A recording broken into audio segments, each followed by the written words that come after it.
तो movie start होती है एक एक्टर को दिखाते हुए जो अपने डायलॉग्स की प्रैक्टिस कर रहा है। मूवी में वो एक प्रीस्ट है और उसे किसी बच्चे का एक्सॉर्सिज्म करना है। स्क्रिप्ट में कुछ होली वर्ड्स थी जिसे वो पढ़ रहा था और ये पढ़ते हुए हम देखते हैं कि एकदम से इस सेट की लाइट्स फ्लिकर करने लगी। जिस कमरे में वो खड़ा था वो कमरा तेजी से हिलने लगा और एकदम से किसी न दिखने वाली चीज ने उस एक्टर के ऊपर हमला करके उसे मार डाला। सीन में से कट होता है और हमें ली और एंथनी को दिखाया जाता है। एंथनी एक ड्रग एडिक्ट है, इसी वजह से उसका और उसकी बेटी का रिलेशन बहुत खराब है। उसकी बेटी उसे डैड तक नहीं कहकर बुलाती और ये सब तब से है जब से एंथनी की वाइफ की डेथ हुई है। अपनी वाइफ वाले हादसे से पहले एंथनी एक एक्टर हुआ करता था, लेकिन उस हादसे के बाद वो नशे की लत में लग गया और उसने सारा काम छोड़ दिया। अब तकरीबन 2 साल रिहैबिलिटेशन सेंटर में रहने के बाद एंथनी काफी हद तक स्टेबल हो चुका था, इसीलिए उसे दोबारा मूवीज में रोल मिलना शुरू हो गए थे और अब उसे रोल दिया गया था उसी एक्टर का जिस एक्टर को हमने मूवी में मरते देखा है। ये रोल मिलने के बाद एंथनी बहुत खुश था। वो चर्च में जाता है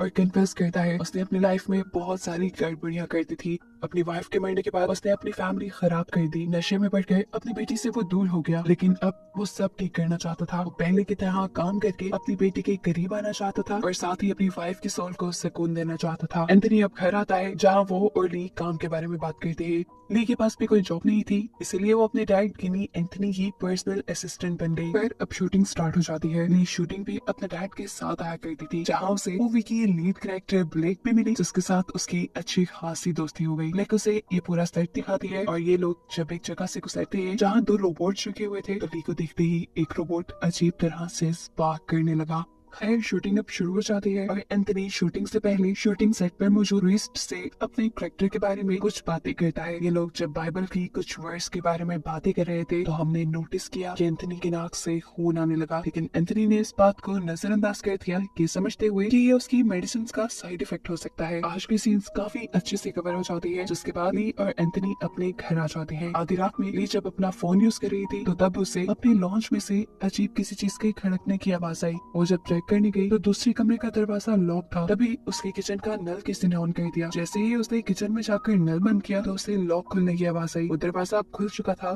जो पहले लॉक था और अंदर कोई भी नहीं था। वो इन सब चीजों को इग्नोर करके अपने रूम में जाने ही वाली थी, लेकिन तभी उसे एंथनी यानी उसके डैड कॉरिडोर में खड़े दिखाई दिए। ली उसके पास गई, वो कुछ बड़बड़ा रहा था। ली उसे पकड़ के झंझोड़ देती है, जिसकी वजह से एक मरतबा के एंथनी घबरा जाता है, लेकिन फिर उसे लगा कि शायद वो नींद में चल रहा था। अगले दिन एंथनी जब शूटिंग के लिए जाता है और डायलॉग प्रैक्टिस कर रहा होता है तब वो ये सब अच्छे से नहीं कर पा रहा था। डायरेक्टर भी अब गुस्सा हो गए थे। डायरेक्टर उससे कहते हैं तुम अपनी जिंदगी में होने वाली हर बुरी चीज को याद करो, शायद फिर तुम अपने दुखिया एक्सप्रेशन अच्छे से दे पाओगे। और यहाँ पर हमें उसके बचपन का एक फ्लैशबैक दिखाया जाता है जब वो कॉन्वेंट में रहा करता था और फादर वहाँ के बच्चों को अब्यूज करते थे। खैर एंथनी दोबारा अपने डायलॉग्स की प्रैक्टिस शुरू कर देता है। इस मरतबा जैसे ही उसने ये डायलॉग्स वाले पेपर्स खोले तो उसके अंदर कुछ ना कुछ लिखा हुआ था। अंदर डीमन की ड्राइंग्स बनी हुई थी और लिखा हुआ था एंथनी इस मरतबा तुम्हें मुझसे कोई नहीं बचा सकता। वही डायलॉग्स वाले पेपर रखकर अपनी ड्रॉ खोलता है कोई चीज लेने के लिए, तो ड्रॉ में उसे एक क्रूसीफिक्स दिखता है। क्रूसीफिक्स को दिखाते ही एकदम से फ्लैशबैक में उसके बचपन की जिंदगी भी दिखाई जाती है, जहाँ पर ऐसा ही क्रूसीफिक्स पहले उसके पास हुआ करता था। अब थोड़ी देर में ली यहाँ पर आती है और उससे पूछती है कि आपको प्रॉब्लम कहाँ पर आ रही है, आप डायलॉग क्यों नहीं डिलीवर कर पा रहे। तब एंथनी कहता है कि मैं बाइबल की होली वर्स को एज डायलॉग डिलीवर नहीं कर पा रहा। जवाब में वो कहती है ऐसा इसलिए है कि आपका गॉड के ऊपर बिलीफ थोड़ा कम है, आप गॉड पे बिलीव करें और अपने पे भी, ये काम आपको आसान लगेगा। ये सुनकर वो उठता है, उठते ही उसे चक्कर आने लगे थे। वो ली से कहता है मुझे अपने रूम में जाकर आराम करना चाहिए। ली के हाँ में सनी लाने पर वो यहाँ से चला तो गया, लेकिन अपने रूम में नहीं बल्कि बेसमेंट में। ये बात ली को भी अजीब लगी। ली ने उसका पीछा किया। बेसमेंट के वॉशरूम से कुछ आवाजें आ रही थी। चुपके से ली ये सब कुछ रिकॉर्ड करने लगती है और एकदम से उसका फोन गिर जाता है। जैसे ही वो उठाते हैं तो अब उसके डैड उसके सामने थे। नहाते हुए वो वहीं पे उसी के सामने यूरिन भी कर देते हैं। ली इन सब चीजों से घबरा जाती है क्योंकि अब एंथनी की आंखें भी बिल्कुल व्हाइट हो गई थी, जैसे किसी ने उसे पोसेस कर दिया हो और वो इवल नजरों से ली को देख रहा था। तेजी से वो वहाँ से ऊपर चला जाता है और ऊपर जाने के बावजूद भी वो ली को ऐसे ही अजीब नजरों से देखता रहा। ऊपर जाकर जैसे ली को होश आ गया था वो अब अपने वॉशरूम में जाकर शॉवर लेता है और ली उसके पीछे जाकर चिल्लाती रह जाती है आपने मेडिसिन चेंज की है ना, ये उसका साइड इफेक्ट है,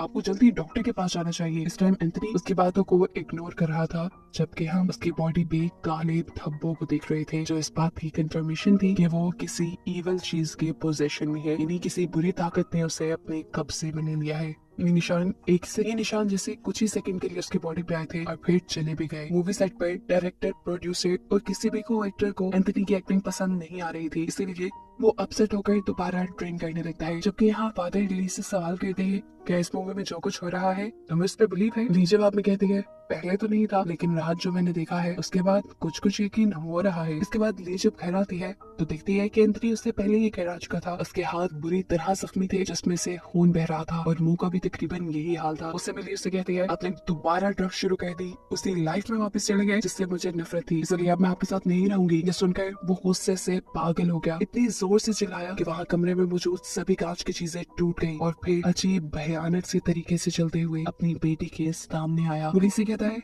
कहाँ जाओगी तुम? तुम्हारे पास ना स्कूल है ना माँ है, बचा मैं, तुम मेरे पास ही रहोगी। ये सुनकर ली बुरी तरह डर जाती है और गुस्से में कहती है, एंथनी दूर रहो मुझसे। इसके जवाब में वो कहता है, एंथनी नहीं हूँ मैं। ली बहुत ही ज्यादा डर चुकी थी। वो अगले दिन शूटिंग के सेट पर जाकर फादर से मिलती है और फादर को एंथनी की सारी सिचुएशन बता देती है। एंथनी अब रातों को वॉशरूम में कुछ न कुछ बोलता भी था जो उसने रिकॉर्ड किया हुआ था। फादर जब ये सुनते हैं तो वो खुद भी घबरा जाते हैं क्योंकि ये मामला बहुत बड़ा था। इस रिकॉर्डिंग में एंथनी खुद डीमन मुलॉक को बुला रहा था और ये काफी खतरे की बात थी। फादर ली से कहते हैं, तुम अपने घर चले जाओ, मैं कुछ भी करने से पहले डीमन मुलॉक और एंथनी के ऊपर और रिसर्च करना चाहता हूँ। रात में दिखाया जाता है जब फादर डीमन मुलॉक के ऊपर रिसर्च कर रहे थे तब एंथनी बुरी तरह तड़प रहा था और यहाँ खुद फादर की इर्द-गिर्द भी अजीब सी एनर्जी उन्हें महसूस होने लगी थी। यहाँ पर एंथनी की लाइफ का एक फ्लैशबैक दिखाया जाता है जहाँ पर वो बच्चा था, वो फादर के रूम में गया था और फादर ने उसे अब्यूज किया था। अब शूटिंग का टाइम भी हो चुका था। एंथनी अपने डायलॉग्स बोलने की कोशिश करता है लेकिन उसकी एक्टिंग में इतना मजा था ही नहीं। सारे उसे टोक देते हैं और इस चीज से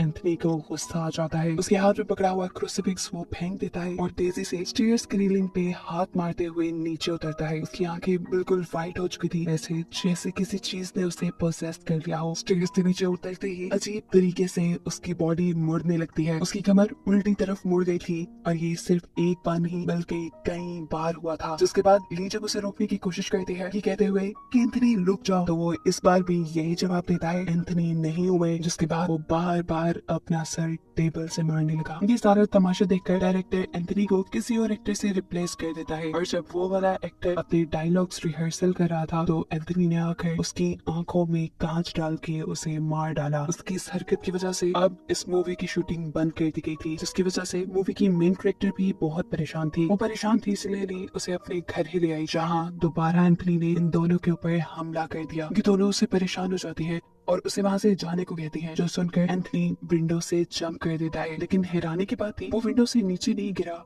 बल्कि कहीं गायब हो गया। डैड ये दोनों जाती हैं फादर के पास, उन्हें ये सारी बात बताती है जिसके जवाब में फादर उन्हें बताते हैं कि तुम्हारे डैड को डीमन मुलॉक ने पोसेस किया हुआ है और अब वो वहीं मिलेंगे जहाँ से पोसेशन शुरू हुआ था, यानी शूटिंग के सेट पर। अगली जब मूवी सेट पे आई तो उसे सामने एक रूम के अंदर बाइबल गिरी हुई नजर आई। वो जैसे ही उसे उठाने के लिए रूम के अंदर जाती है तो एकदम से उसके पीछे एंथनी आकर खड़ा हो जाता है। डरकर वो बाइबल की वर्स को पढ़ने लग जाती है और एंथनी यानी वो डीमन भी अब उसके साथ साथ उन्हीं वर्स को पढ़ रहा था। जैसे ये वर्स उसके ऊपर कोई असर ही न कर रही हो, डीमन उससे कहता है कि ये मैं सदियों से सुनता आ रहा हूँ और अब ये मेरे ऊपर कोई काम नहीं करती। ली अब डीमन से कहती है, प्लीज एंथनी को छोड़ दो, वो मर रहा है। जवाब में डीमन कहता है, वो 2 सालों से मर रहा है। ये कहते ही वो डीमन ली के ऊपर हमला कर देता है, लेकिन ली के हाथ में इस टाइम क्रूसीफिक्स था जिसे वो उस डीमन के सर पे लगाती है और डीमन उसे छोड़ देता है। ये क्रूसीफिक्स उसके सर पे लगाने की वजह से डीमन की पावर्स थोड़ी कम हुई थी। ऐसे में जहाँ फादर और ब्लैक को भी डीमन ने पैरालाइज किया हुआ था वो भी उसकी पोजीशन से छूट जाते हैं। अब फादर डीमन से कहते हैं, तुम एंथनी की बॉडी छोड़ दो और मेरे अंदर आ जाओ, क्योंकि फादर खुद एंथनी का एक्सॉर्सिज्म करने में कामयाब नहीं हो पा रहे थे। डीमन भी उसकी बात मानते हुए एंथनी को छोड़कर फादर के अंदर आ जाता है। यहाँ से अब मूवी फ्लैशबैक में जाती है और हमें ये रीजन दिखाई जाती है कि क्यों उस डीमन ने सिर्फ एंथनी को ही पकड़ा था। असल में एंथनी बचपन में जब कॉन्वेंट में रहता था तब फादर उसे अब्यूज किया करते थे और अब्यूज करने के बाद उसके सर पे उल्टा क्रूसीफिक्स बना देते थे, यानी वहाँ पर गॉड को माना नहीं जाता था, वहाँ पर डीमन की वर्शिप होती थी। डीमन की यानी एंथनी शैतान की पूजा की जाती थी। ये ट्रॉमा बचपन से अब तक एंथनी के दिमाग में था और यही उसकी कमजोरी बनी, जिसकी वजह से डीमन ने उसको पोजेस कर लिया। सीन दोबारा प्रेजेंट में शिफ्ट होते हैं, जहाँ अब फादर की बॉडी में वो डीमन है। फादर को बचाने के लिए एंथनी यहाँ होली क्रूसिफिक्स उठाता है और बाइबल की वर्स पढ़ना शुरू कर देता है। अब उसकी वर्स डीमन के ऊपर असर दिखा रही थी, क्योंकि वो बचपन वाले अपने ट्रॉमा से अब निकल चुका था और गॉड के ऊपर बिलीव रखते हुए ये वर्स पढ़ रहा था, और ऐसे वो डीमन कमजोर होकर फादर को छोड़ देता है। कहानी के आखिरी सीन में हमें एंथनी और ली को दिखाया जाता है, जो अब अपनी लाइफ नॉर्मल गुजार रहे थे। एंथनी रोज चर्च जाने लगा था, जबकि ली अपने साथ हुए इस सारे वाकये की स्टोरी लिख रही थी और इसके ऊपर वो एक फिल्म बनाना चाहती थी, जिसे दिखाते हुए ये कहानी यहाँ खत्म हो जाती है।